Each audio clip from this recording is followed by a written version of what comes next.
En el nombre del Padre, y del Hijo, y del Espíritu Santo. Amén.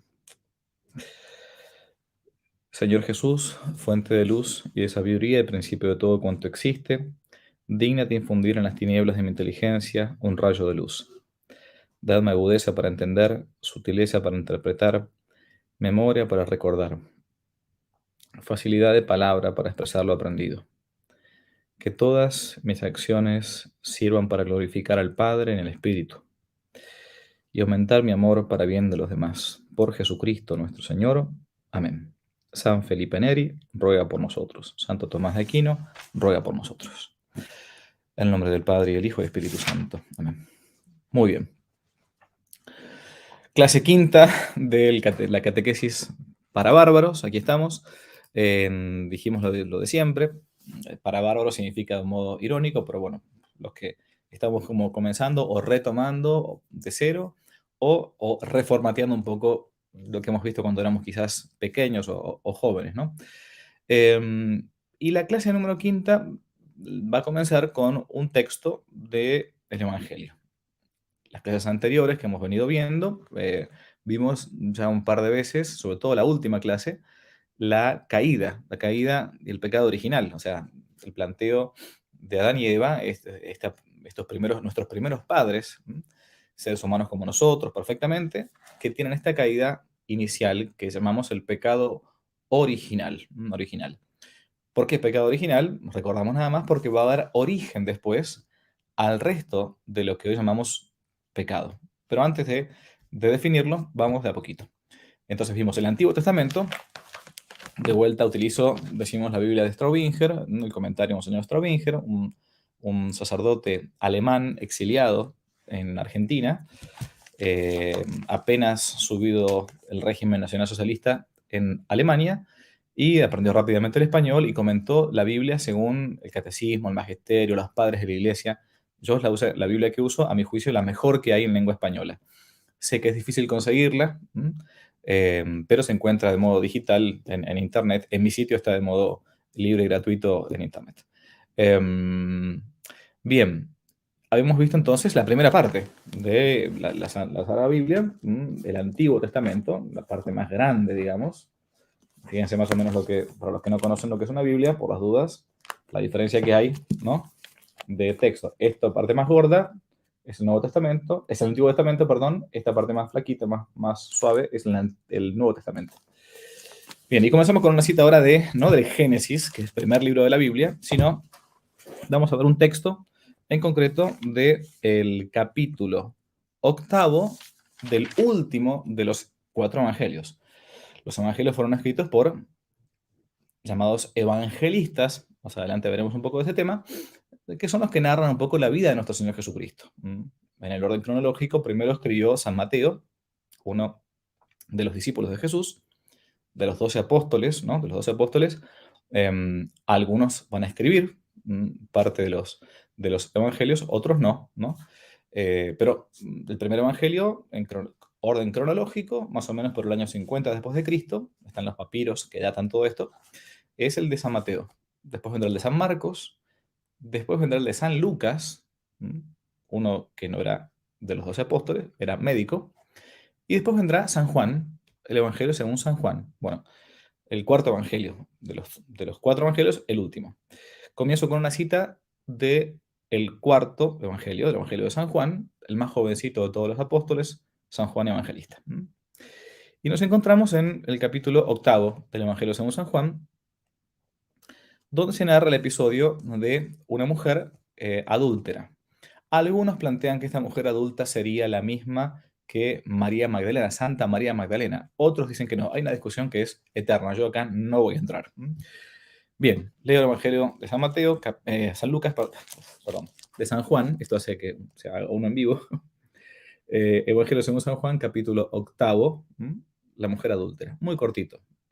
Capítulo 8, número 11 más o menos. Dice así el texto. Jesús se fue al monte de los olivos. Por la mañana reapareció en el templo y todo el pueblo vino a él. Y sentándole, les enseñaba. Ya la postura de nuestro Señor Jesucristo, sentado, al estilo bien de los judíos, era que estaba explicando algo nuevo, estaba dando cátedra. Por eso la cátedra es el lugar donde uno se sienta, en realidad, ¿no? ¿Para qué? Para enseñar.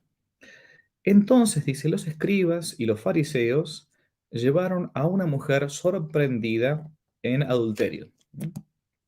Y poniéndola en medio le dijeron, si hay un niño viendo esto, que es una mujer sorprendida en adulterio. Es cuando una mujer, pongámosle una mamá que está casada con un papá, se enamora o lo que sea y se va con otro hombre que no sea el papá. Eso se llama adulterio.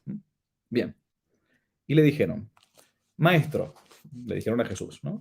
Esta mujer ha sido sorprendida en un flagrante delito de adulterio. Ahora bien, en la ley de Moisés se nos ordenó apedrear a tales mujeres, matarlas con piedras. ¿Tú qué dices? Y sigue diciendo el Evangelio de San Juan. Esto decían para ponerlo en apuros, para tener de qué acusarlo. Pero Jesús, inclinándose, se puso a escribir en el suelo con el dedo. Es el único pasaje de los Evangelios del Nuevo Testamento donde se diga que nuestro Señor Jesucristo escribió algo. ¿Mm? Cuando veamos después el tema de los mandamientos, se lee en el libro del Éxodo que Dios nuestro Señor le comunica las tablas de la ley en piedra a Moisés, escritas por su propia mano, dice el Evangelio, dice el texto de las Sagradas Escrituras. Como que el dedo de Dios ha escrito eso en tablas de piedra. Bueno, acá de vuelta, Dios nuestro Señor ahora escribe. Muy hermoso. ¿Qué habrá escrito Jesús? Porque no dice. Se puso a escribir.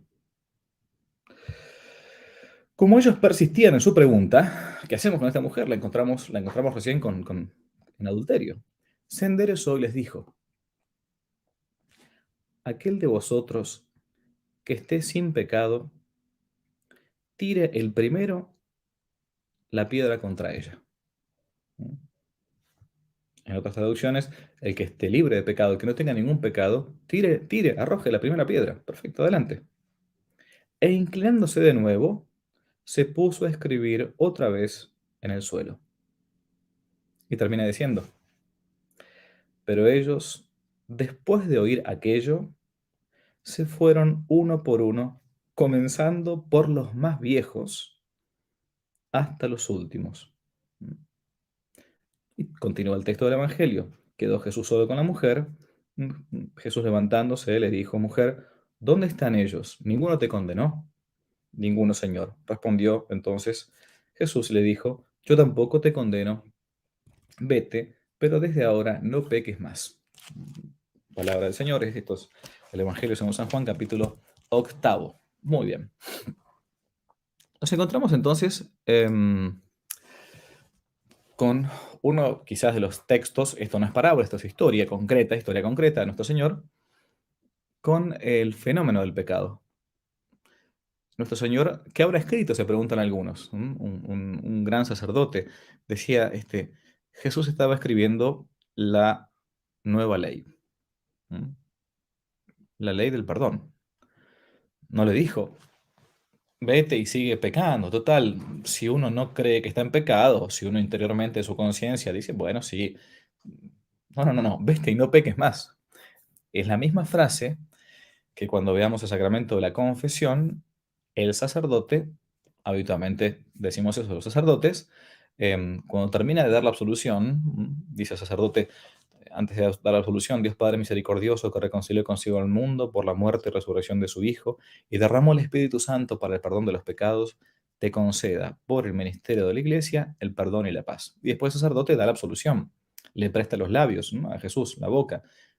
Por eso, yo te absuelvo de todos tus pecados en el nombre del Padre y del Hijo y del Espíritu Santo, amén. Y le dice al final, tus pecados han sido perdonados, puedes ir en paz, o vete y no peques más. Lo mismo que dice nuestro Señor acá a la mujer pecadora.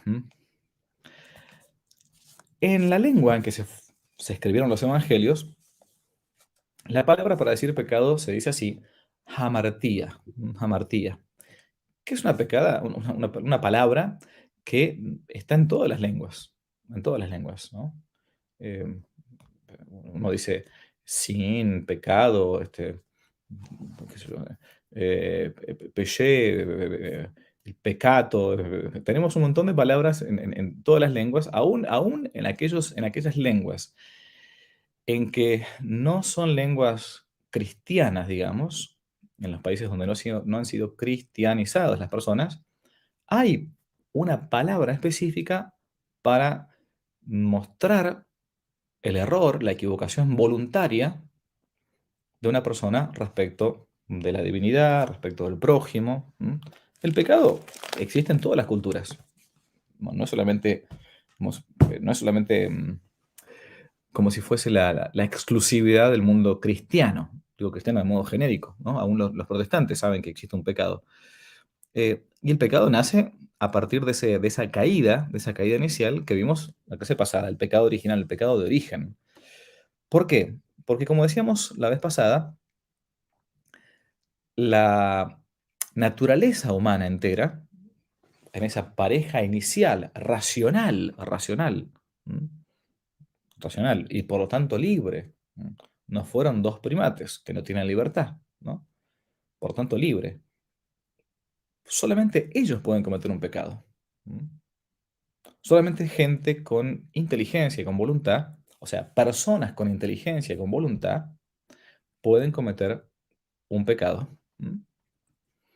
De ahí que tanto pecado pueda cometer el ángel como el hombre. La, la persona es definida en la filosofía clásica, sobre todo tomista de Santo Tomás de Aquino, el individuo subsistente en una naturaleza racional. Individuo subsistente en naturaleza racional. Por lo tanto, un perrito no es persona. Será en todo caso un individuo, un algo, una cosa, un animal, ¿no? Pero no es persona. Solamente las personas pueden cometer un pecado utilizando mal su libertad. ¿Y por qué digo utilizando mal su propia libertad? Porque ya esto existe incluso en la época griega. Si uno se va, por ejemplo, a Platón, un gran filósofo griego, ya hemos hablado alguna vez de Platón, un discípulo de Sócrates, a su vez maestro del gran Aristóteles. Platón tiene un diálogo, se llama el diálogo del Fedro, donde él hace una especie de alegoría en el hombre y dice que el hombre, o en el hombre, en el alma del hombre, existe como una especie de pelea permanente, ¿no? Y dice que él hace la analogía famosa de lo que se llama las aurigas, ¿no? Aquellas personas que manejaban esos carromatos con esos caballos que iban adelante tirando en carreras de caballos, pero como si fueran pequeñas carretas de a una persona, como en la película Gladiador, si alguna vez lo vieron, donde entonces tenía caballos buenos, de buena raza, fuertes y a su vez dóciles, que siempre tiraban parejos, ¿no? Y eso dicen, eran como las almas de los dioses, dice Platón. Pero también en ese carromato, en esa especie de carreta griega, en el hombre, esos caballos están distintos. Algunos son dóciles, fuertes y a su vez voluntariosos, pero otros no tiran igual que el resto. Y entonces uno tiene que, con la inteligencia, ¿no? Que va dirigiendo, ¿no? Tiene que pegarle un chicotazo, un rebencazo, para que te obedezca. Bueno, eso Platón no entendía bien de dónde venía esa falla en la naturaleza humana, esa falla de la que hablamos la otra vez, pero nosotros la conocemos por el Génesis, porque Dios nuestro Señor se reveló al pueblo de Israel como ese torrente que decíamos antes, en la primera clase, y entonces, bueno, sabemos cómo fue al origen, al inicio. Hubo una falla, y esa falla fue transmitida no por el alma que viene infundida directamente por Dios, ¿no? Sino por la materia. Teníamos nuestras disposiciones materiales, cada uno de modo distinto. Los antiguos griegos hablaban de los temperamentos, de los temperamentos. Hay como temperamentos distintos para las personas, de fábrica, de fábrica. Pero a su vez, después de todo eso, están nuestros modos de ser, nuestras virtudes, nuestra educación, nuestros vicios, ¿no? Nuestros vicios. Y eso hace que muchas veces no sigamos el dictado de la naturaleza racional nuestra. Y muchas veces hagamos cosas contra la propia naturaleza. La propia, digo, la mía, la personal, o la de otros, la de un tercero. Vamos a ver entonces, ¿qué es un pecado? A ver, si uno tuviera que analizarlo, así muy, muy brevemente, nos vamos a encontrar con, quizás con la definición clásica que uno puede dar de pecado, que el pecado es el pecado actual. ¿Qué significa el pecado actual, padre? Ah, el pecado actual no es el pecado original, o sea, aquel que uno no cometió, pero que trajo de fábrica, ¿no? Que contraemos por generación, ¿no? Un bebito no tiene ningún pecado actual. ¿No? ¿Qué pecado si no, todavía no está desarrollando su propia racionalidad, su propia voluntad? No tiene ni modo de expresarse más fuera de los gemidos, de la sonrisa, del llanto, ¿no? El pecado actual, entonces, no es el original. El original es lo que uno recibe como de herencia, de fábrica. Así somos hijos de aquellos primeros padres. Pero el pecado actual es pensar, ¿m? Desear, decir, hacer u omitir, o sea, no hacer, dejar de hacer, importante las palabras, voluntariamente algo prohibido por la ley de Dios. Vamos de vuelta. Pecado actual es pensar, desear, decir, hacer u omitir voluntariamente algo prohibido por la ley de Dios. Todavía nosotros no hemos visto los 10 mandamientos, dirán. Sí, es cierto, no los hemos visto. Los veremos uno por uno, si Dios quiere y nos da el tiempo y la vida. Pero ya uno se puede dar cuenta, incluso en todas las culturas, sin ser siquiera cristiano, se puede dar cuenta uno que hay cosas que están mal. ¿M? Que hay cosas que están mal. Que me las hayan enseñado o no me las hayan enseñado, yo sé que, por ejemplo, mentir está mal. ¿Por qué? Porque hay una cuestión natural. En la propia persona, en el propio yo, uno tiene una cierta repulsión por la mentira. Porque piense uno, ¿a quién de ustedes que está escuchando le gustaría que le mientan? ¿A quién le gusta que le mientan? ¿Qué es tan masoquista para decir me encanta que me encanta, miéntame que me encanta? Bueno, hay un mandamiento casualmente que dice no levantar falso testimonio ni mentir. ¿A quién de nosotros nos gusta o nos gustaría que cuando digo a quién de nosotros, entiendo que somos todos sanos, ¿no? Mentalmente hablando. Eh, ¿A quién de nosotros nos gustaría que nos robasen? Normalmente a nadie, o sea, esto es mío, esto, no me quiten las cosas propias, no, no, no. Déjenme que yo disponga de la propiedad mía, pero no me la roben, ¿no? Bueno, casualmente hay un mandamiento que dice no robar. ¿A quién le gustaría que lo matasen? ¿No? Injustamente, sin ninguna causa. Casualmente hay otro mandamiento que dice no matar. Y así uno puede ir viendo que hay una cierta deducción lógica de los 10 mandamientos, que no son más que la ley natural infundida en la conciencia del ser humano, pero que a partir del pecado original y de los pecados actuales que uno va cometiendo a lo largo de su vida, se nos va creando una especie de callo, ¿no? Una especie de corazón de piedra, ¿no? Y que por eso Dios, a propósito, fíjense el gesto de Dios nuestro Señor, escribe en tablas de piedra para que los judíos no se olviden. ¿M? Este pueblo que Jesús le llamaba así, dice, de dura cerviz, ¿no? ¿De qué cerviz? Bien. Entonces, el catecismo nos dice que pecado, el pecado actual es pensar, desear, decir, hacer u omitir voluntariamente algo contra la ley de Dios. Y las leyes o los mandamientos de Dios son como las señales de la calle, ¿no? No es que sean señales que a uno lo quieren coartar la libertad. Al contrario, son señales que nos ayudan a ser más libres, a ser más hombres.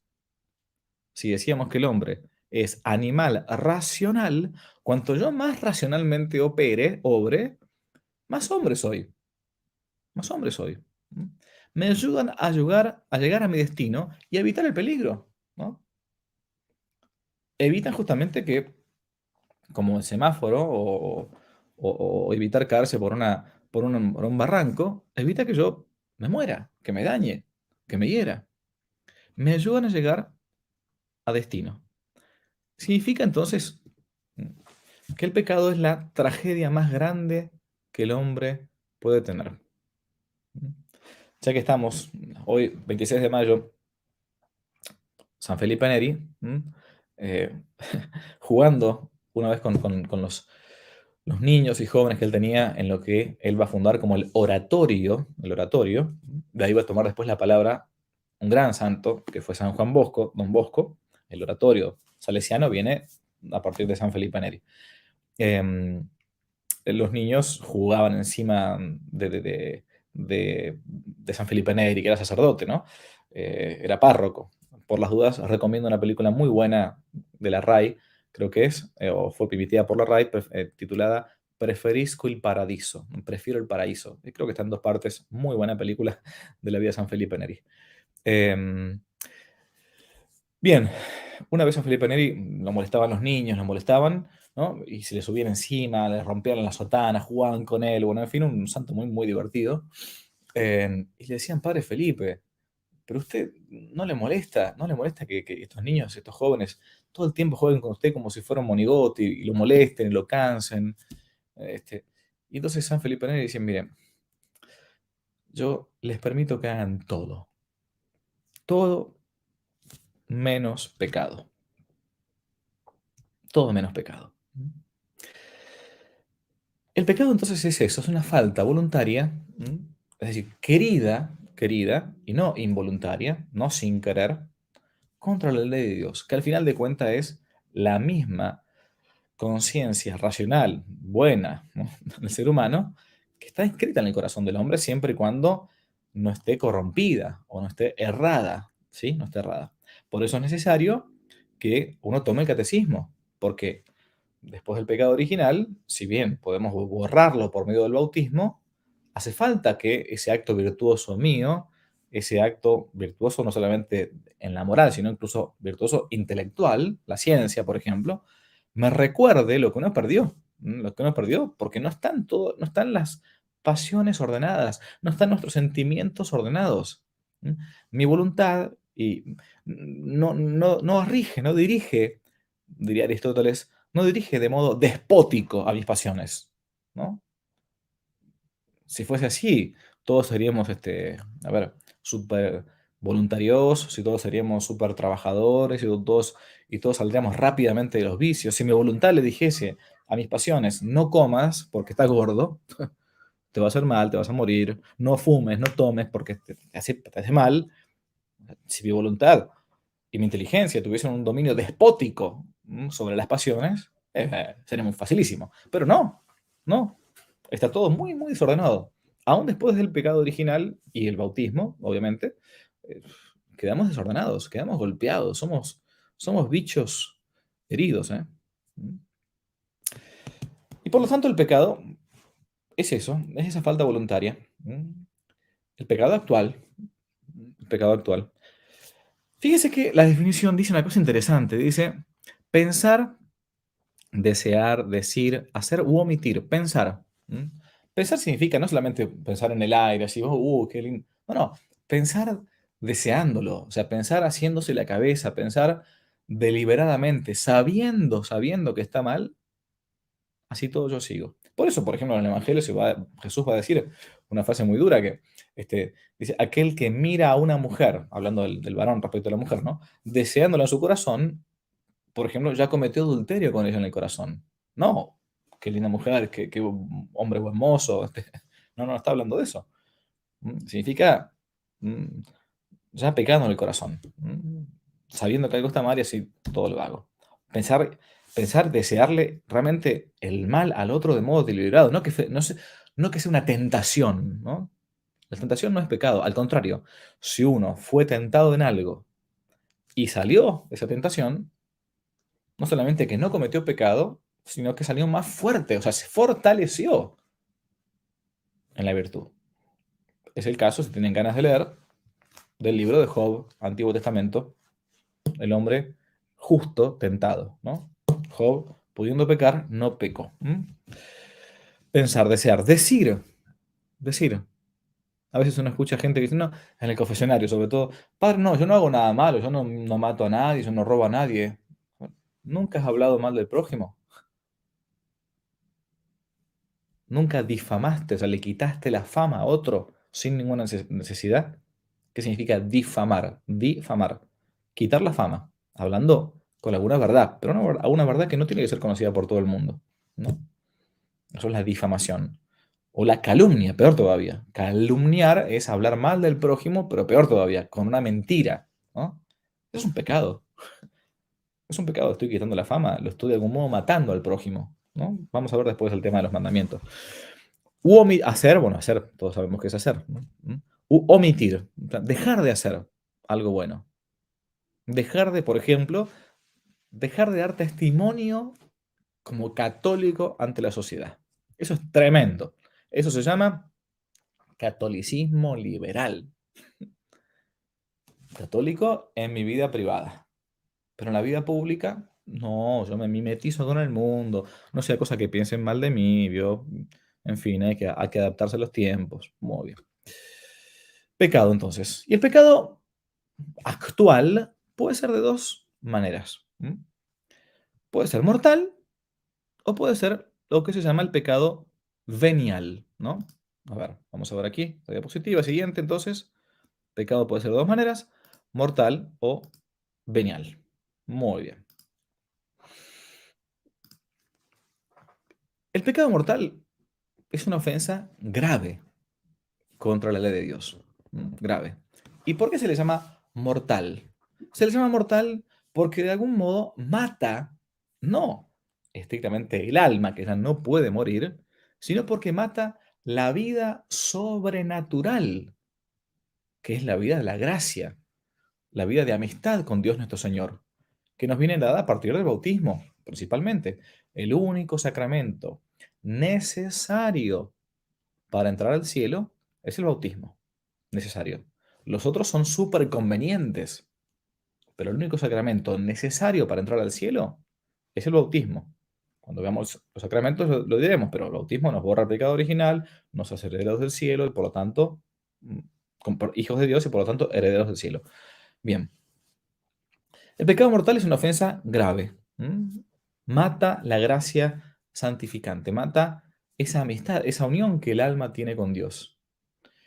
Cuando una persona haya bautizado,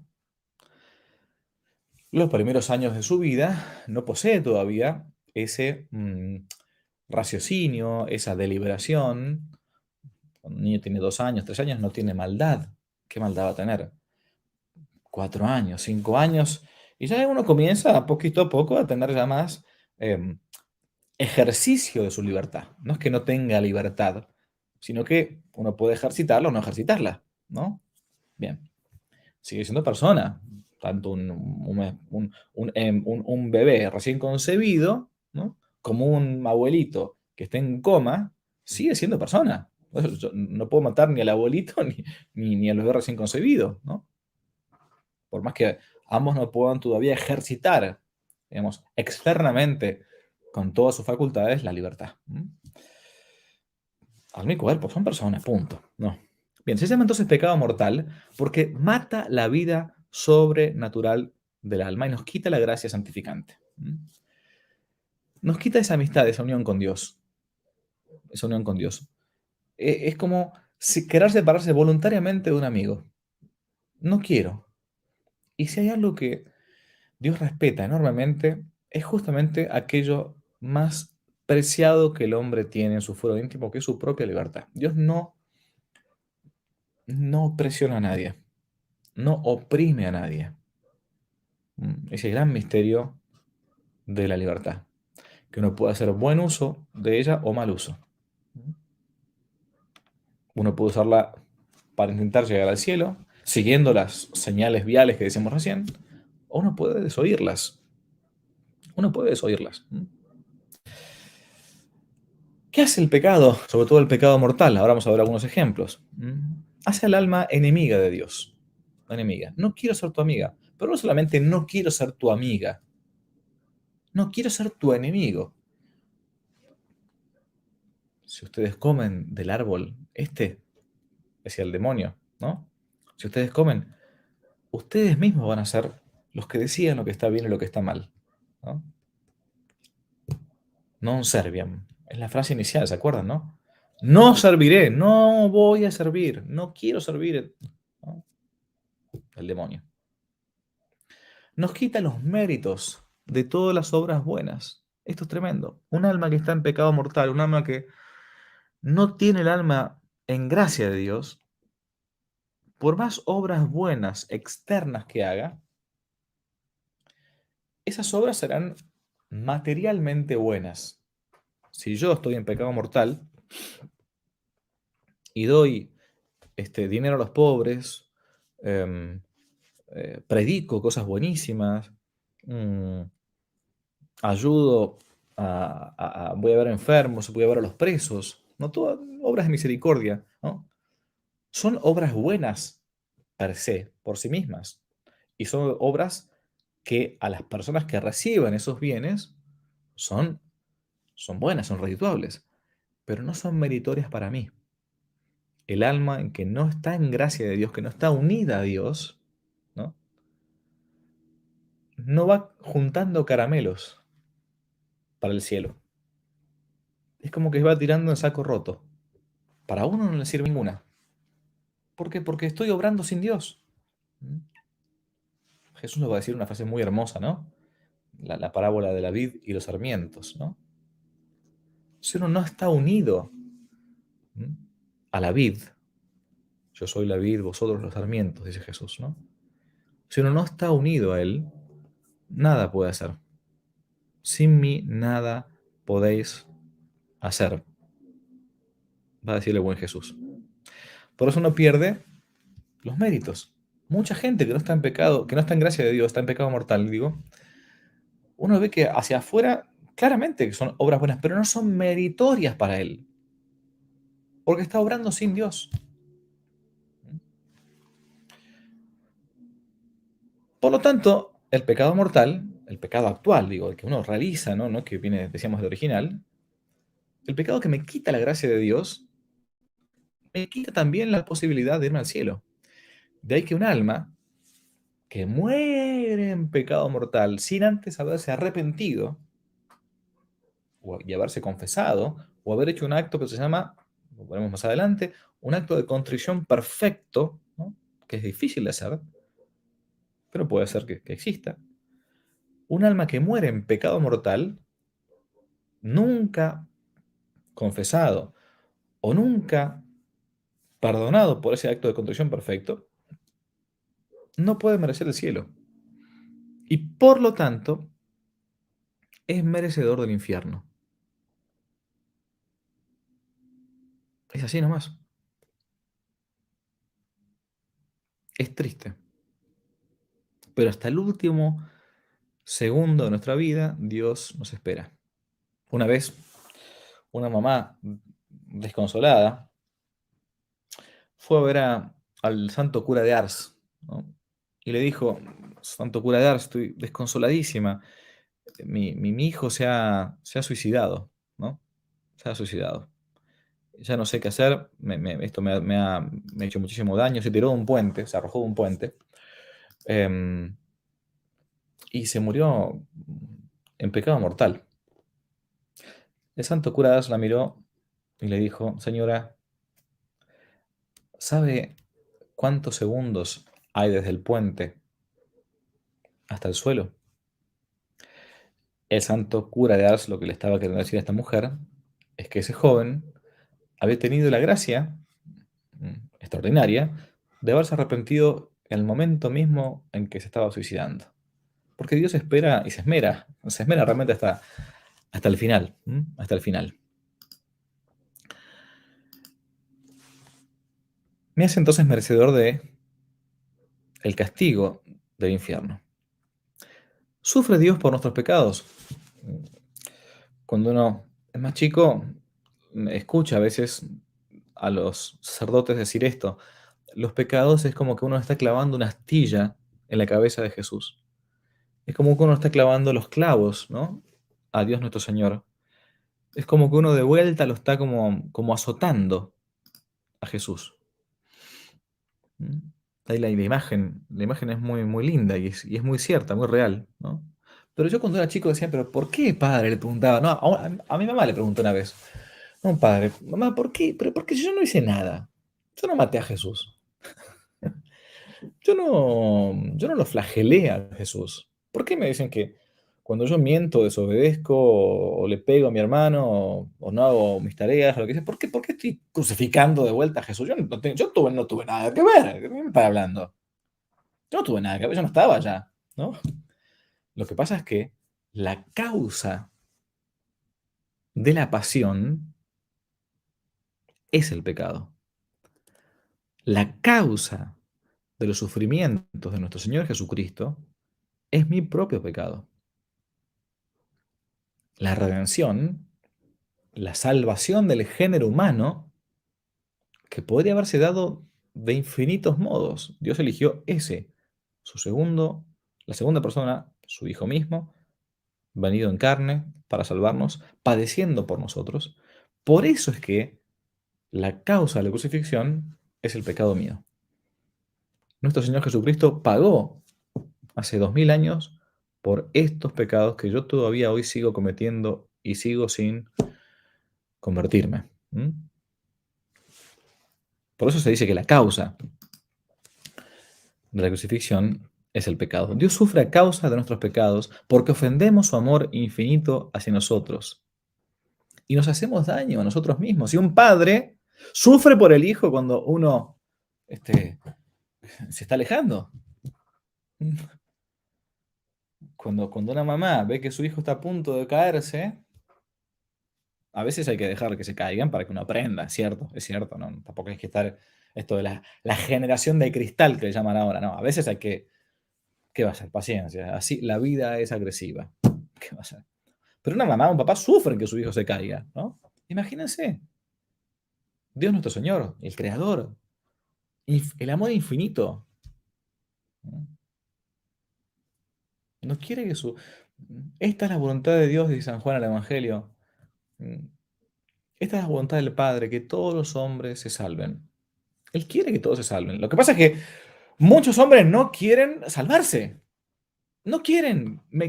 Es como que me quiero ir al infierno. Tenés 1000 oportunidades para salvarte. Mil. Cuando uno se muera va a ver qué estúpido que fui. Qué estúpido. Idiota. Qué mala compañía que tuve. ¿Para qué sigo con esto? Si es un vicio, es una ocasión de pecado. ¿Por qué? ¿Mm?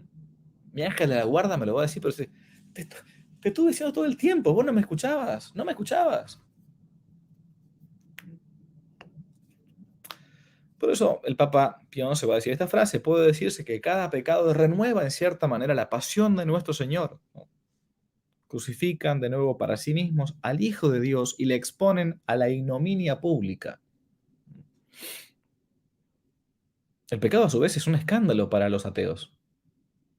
Para los hombres que nos ven a nosotros como católicos, es realmente un escándalo. ¿Por qué? Porque ven que no vivimos coherentemente con lo que creemos. Es escandaloso. Totalmente, y tienen razón, tienen toda la razón, ¿no?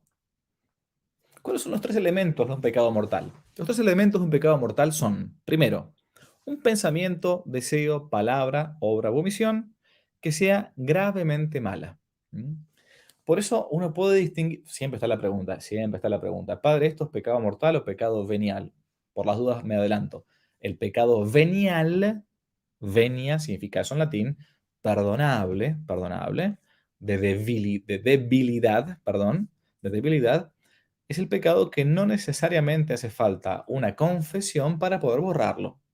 Por ejemplo, una pequeña mentira. ¿M? Por ejemplo, el robo de una pequeña suma. También todo va a depender. Si yo le robo a una persona que no tiene nada, nada de nada, que apenas tiene para sobrevivir, pongámosle de modo genérico, no sé, $10 y le robo 5 y le robé la mitad de su patrimonio. Es muchísimo. Pero si yo le robo $10 a, no sé, qué sé yo, a Biden o a Trump o a Maduro, presidente de Venezuela, o quizás no es ni siquiera pecado ahí, pero no me meto en ese tema. Bien, pero si le robo muy poquito a un rico, bueno, obviamente este, sí, es pecado, pero es pecado venial, perdonable. Es decir, no hace falta que yo me confiese para poder quitarme esa espina que implica ir contra la ley de Dios, ¿no? ¿Ay, cómo se perdona el pecado venial? Con una pequeña oración, con un poco de agua bendita, simplemente pidiendo, Señor, perdón, por debilidad dije esto. También es bueno que uno cuando se confiesa, confiese los pecados veniales y mortales, ya que metemos en la máquina de lavar, metemos todo, en el lavarropa, ¿no? Metemos todo junto. Gravemente malo. La persona debe ser consciente, esto es muy importante, la persona debe ser consciente de que está haciendo algo gravemente malo. Si yo no soy consciente que algo está mal, por lo tanto, no cometo ningún pecado. ¿Cómo? Sí, si yo no sabía que algo estaba mal, por lo tanto no cometí ningún pecado. Como padre, miren, hubo un gran cardenal francés, cardenal Villot.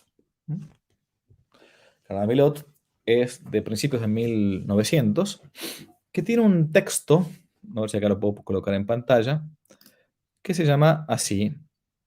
El nombre del texto se llama La Providencia. Este es un texto que está en francés, por eso se va a ver un poco distinto. Bueno, La Providencia de Dios, un texto largo. Yo lo tengo nada más que en francés. Si alguno quiere, me lo puede pedir, se lo envío. La providencia de Dios y el número infinito de hombres fuera de la vía o el camino normal de la salvación. La providencia de Dios y el número infinito de hombres fuera del camino normal de la salvación. ¿De qué trata este texto del cardenal Villot? Lo voy a resumir simplemente, no voy a contar demasiado. Pero el texto plantea que ya en el siglo XX, ¿no? 1900, muchísima gente, estamos hablando de antes de 1940, antes de 1930, dice Cardenal Villot, hay mucha gente hoy en día, 1930, pongámosle, 1920, hay mucha gente que no es capaz de cometer un solo pecado mortal en toda su vida por el grado de barbarismo que existe hoy. Voy a poner un ejemplo. Como Dios nunca va a acusar con conciencia retroactiva para atrás. Acuérdense de esto. Es de acá para adelante, ¿no? Si yo no sabía que algo estaba mal, por lo tanto no cometo un pecado. Y hoy en día está el grado de brutalidad. Imagínense, hace 100 años el cardenal Villot escribía este texto, ¿no? Está el grado de brutalidad que hay gente que hoy, yo me he encontrado con esa gente, y ustedes capaz que también se van a encontrar, que te van a decir, este, padre, yo me encuentro con, sí, con fulanito, mi pareja, y tenemos hijos, hace mucho tiempo que estamos juntos, nos queremos mucho. Pero le pregunta, perdón, pero ¿ustedes se han casado? ¿Están bautizados? Sí, sí, estamos bautizados, padre, sí, sí, y rezamos. Qué bueno, es muy bueno rezar, sí. Y ustedes, se han casado por iglesia, están casados en matrimonio por la iglesia. Ustedes saben que el matrimonio civil es un contrato como hoy por hoy uno puede casarse hasta con una locomotora. Imagínense que lo que vale el matrimonio civil. Y te dicen, no. ¿Y ustedes no sabían que para poder vivir como si fueran esposos cristianos significa para poder convivir o para poder tener intimidad? hablo así porque quizás hay niños escuchando. Ustedes deberían antes haberse casado por la iglesia. Y yo les aseguro, les aseguro que muchos de ellos ni siquiera sabían que primero tenían que casarse por la iglesia. Primero tenían que pasar por el sacramento del matrimonio. Porque nadie nunca les había dicho. No sabían que se encontraban en un pecado llamado así, si ambos estaban solteros, ¿no? El pecado de fornicación. Cuando uno les explica, más adelante veremos los mandamientos, pero cuando uno les explica, estos abren los ojos así y dicen, "Ah, nunca me habían dicho eso". Entonces, esa gente no tenía idea. Por lo tanto, como dice acá el texto del catecismo, a ver, está por acá. Por lo tanto, si no tenían idea de eso, no cometían ningún pecado, porque no eran conscientes de que estaban haciendo algo malo, mucho menos algo gravemente malo. ¿Mm? De la importancia. Y pero, padre, mejor dejémoslos así, si son brutos, mejor son bárbaros, déjenlo como están. No, porque si a nosotros que somos bárbaros nos cuesta ya ser buenos,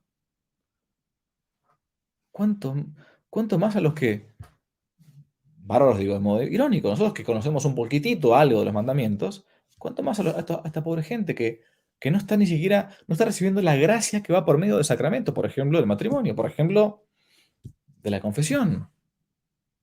El modo habitual de la comunicación de la gracia, el modo habitual de comunicación de la gracia es por medio de los sacramentos, los 7 sacramentos. ¿Que dejó? ¿Quién? ¿Los curas? No. Lo dejó nuestro Señor Jesucristo. Esto viene ya de los primeros cristianos, ¿eh? No es un invento de los curas. No es divertido confesar, se los aseguro. Por eso hay curas que ni siquiera confiesan.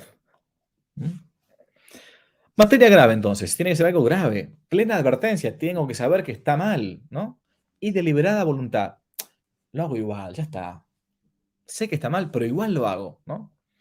Por ejemplo, algunos pecados contra Dios graves, mortales, la blasfemia, hablar mal de Dios, insultar a Dios, los santos, las cosas sagradas, ¿no? El homicidio, el matar a alguien injustamente, ¿no? No, bueno, si alguien me viene a matar y yo tengo que defenderme o defender a un tercero, ¿no? Legítima defensa, bueno, yo buscando mi propia defensa, buscando salvar mi propia vida, como un efecto secundario, mato a otro. Mi voluntad no era estrictamente matarlo, era defenderme. Y cuando no me quedó otra que matar, bueno, como en la guerra justa, ¿no? Suicidio. ¿Mm? El suicidio, claro, estamos hablando de acá de gente que tenga la cabeza bien, ¿no? Para decirlo de modo rápido. Si alguien es una persona que no tiene totalmente su voluntad, ¿no? Sana, ¿no? Sana, bueno, por lo tanto tiene una grave atenuante respecto de su deliberación, de su voluntariedad, ¿no? Las malas conversaciones, las malas imágenes. Hoy es tremendo. Hoy es tremendo estamos sometidos a una especie de pornocracia tremenda, ¿no? La falta voluntaria a misa un domingo es un pecado mortal. Yo debo confesarme antes, después para poder después comulgar. Si no me encuentro no en gracia de Dios, me encuentro en desgracia de Dios, ¿no? Falta voluntaria significa falta voluntaria, ¿no? O sea, ¿cómo comienza el pecado? ¿Por qué digo voluntaria? Porque si estoy enfermo, me quedé justo dormido, sin voluntad, estoy en un lugar donde no me quedó otra y no puedo ir a misa. Bueno, más adelante veremos el mandamiento. ¿Cómo comienza el pecado? El pecado comienza generalmente, generalmente, obviamente en la cabeza, ¿no? A veces con la mirada, que nos trae pensamientos malos, después deseos malos, hasta que ponemos por obra una mala intención. Uno no pasa del pecado, de la gracia pura al pecado mortal rápidamente. Esto es como los vicios. Uno va engendrando, por medio de pequeños pecados veniales, hábitos. ¿Qué es un hábito? Es la repetición de un acto. Eso es un hábito. que pueden ser buenos y se llaman virtudes, los hábitos operativos buenos, ¿no?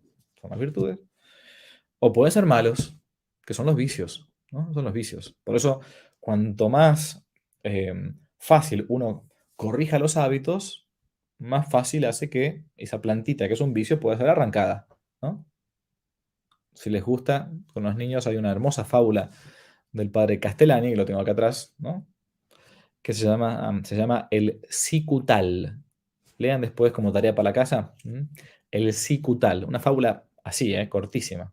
De cómo se arrancan, cómo deben arrancarse rápido los vicios. Si no, después es muy, pero muy difícil, ¿no? Por los ojos puede entrar el pecado, ¿no? Pensar. Luego viene la obra.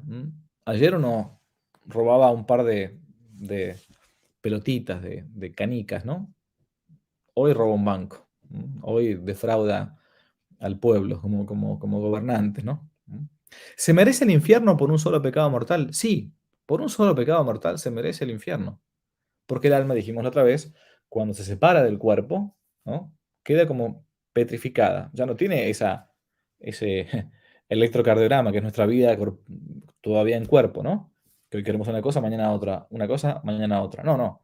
El alma ya está, es espiritual, ¿no? Ya queda fija como análogamente lo que sucede con el ángel. Lo quiere para siempre. El alma separada del cuerpo, ya está. Quedó como fosilizada. Por eso, por un solo pecado mortal, sin haberse antes confesado, o sin haberse arrepentido por ese acto de contrición perfecto que dijimos antes, se merece el infierno. De ahí la necesidad de confesarse habitualmente. Sobre todo si me di cuenta que cometí un pecado mortal, tengo que rápidamente sacarme ese pecado del alma, ¿no? A veces hay gente que dice, bueno, ya está, ya estoy en pecado mortal, sigo pecando, total, me tengo que confesar después, ¿no? No, no, pero no es lo mismo que a uno le claven una puñalada a que te claven 30 puñaladas. Capaz que una puñalada, si llego rápido al hospital, me salvo, zafé. Pero 30 puñaladas me desangro como un colador. No, no, ¿no? Bien. El pecado, entonces, es el gran enemigo del alma. ¿Mm? Hay que decir unas cosas, un par de cosas sencillas, pero evidente, ¿no? ¿Es pecado si sueño que estoy haciendo algo malo? ¿No? No, soñar no es pecado, no hay voluntad. Ni siquiera es pecado si aún así yo, lo digo por las dudas, para los más grandes, si aún así yo sentí algo o sucedió algo con mi propio cuerpo. No, porque no tuve plena advertencia, no tenía la capacidad de mi libertad completamente en vigilia, ¿no? Claro, distinto es si yo estoy promoviendo, estando despierto, estoy promoviendo después soñar cosas malas, me predispongo, ¿no? Bien, pero cada uno se lo sabe en su interior. Pero el sueño, lo que sucede en los sueños, por norma general, no entra dentro del ámbito ni de la virtud ni el pecado, porque no tenía pleno consentimiento, plena deliberación, ¿no? ¿Es pecado si hago algo malo que no sabía que era malo? No, si yo no sabía que era malo y no tenía obligación de saberlo, momento acá, momento. Si yo hago algo malo que no tenía obligación de saber y no sabía que era malo, no cometo ningún pecado. Pero si yo hago algo malo, pero que por mi propio deber de Estado, se llama así el deber de Estado, ¿no? Lo debería haber sabido, entonces sí cometo un pecado. Y puede ser grave. Por ejemplo, si yo, siendo sacerdote, ¿no? Supuestamente tengo que ser perito, especialista en la moral católica, ¿no? Porque tengo que confesar, porque tengo que predicar, es la moral o en el dogma. Si yo dijese públicamente en una homilía, Padre Javier, hereje, ¿no? El hereje Padre Javier, dijera esto, lo siguiente. Bueno, la Virgen María nunca fue virgen. Cometo un pecado muy grave, que se llama así herejía. ¿Por qué? Porque yo no puedo aducir ignorancia. ¡Ah! Yo no sabía que eso era así. Si un sacerdote predicase que, pongámosle, un varón y una mujer pueden vivir juntos, con todo lo que eso implica, ¿no? Se entiende. Viviendo como si fueran esposos. Y eso no es ningún pecado. Yo cometo un pecado muy grave porque estoy hablando contra la moral de la iglesia, la moral del evangelio a su vez, ¿no? Yo no puedo decir, "Ah, yo eso no sabía", porque es como un cirujano que va a operar y se olvida el bisturí en la panza dentro de la panza del paciente. Y después dice, yo no sabía que eso no... No, momento. Usted tiene que ser perito en la materia, tiene que ser especialista en la materia. ¿Cómo decir no sabía? No sabía. No, no. Ese pecado para usted es imputable. Claro que sí. Obviamente que sí. ¿No? Bien. Los pecados entonces. Bien. ¿Es pecado si no cumplo algún mandamiento porque no puedo? No, obviamente que no. Por ejemplo, mandamiento, si yo quiero ir a misa y estoy preso y no hay misa, no, bueno, no cometo ningún pecado. Si estoy justo, a ver, enfermo, como decíamos antes, y no puedo, realmente no puedo, bueno, no puedo ir a misa, no ir a misa, ¿no? Bien. Es pecado si pienso cosas malas, pero no me doy cuenta que estoy pensando algo malo. A veces puede pasar eso, ¿no? Que me di cuenta después. O que estoy mirando algo malo, pero que, claro, en el momento de la tentación, lo que sea, o distracción, no me di cuenta que era algo malo. No, si yo rápidamente quito mi pensamiento de eso, quito mi mirada de eso y todo, no es ningún pecado. No es ningún pecado. ¿Mm? O estoy en una conversación y comienzan a hablar mal de alguien, ¿no? Y yo inicialmente me prendí en esa conversación, pero después no traté de desviar la conversación para no difamar a nadie, para no calumniar a nadie, sin necesidad. No. ¿Es pecado no alejarse de alguien que está pecando? Bueno, ahí sí. Si yo sé que alguien está siendo para mí una ocasión de pecado, ¿m? Y voluntariamente no me alejo de esa persona, y sé que esa persona me está llevando a mí a algo malo, yo me estoy poniendo libremente en una ocasión, se llama así, en una ocasión próxima de pecado. Hay una oración muy linda que decimos aquí en mi país cuando uno está rezando su acto de contrición, su acto de dolor, antes de recibir la absolución del cura, que dice, propongo firmemente no pecar más y evitar todas las ocasiones próximas de pecado. ¿Mm? Propongo firmemente, ¿no? No quiero pecar más y quiero eludir, evitar, gambetear, decimos, una ocasión que a mí me ponga en una situación en la que voy a pecar. Puede ser una persona, puede ser un lugar, ¿no? Puede ser una conversación, puede ser algo que puedo estar mirando, ¿no? Bien.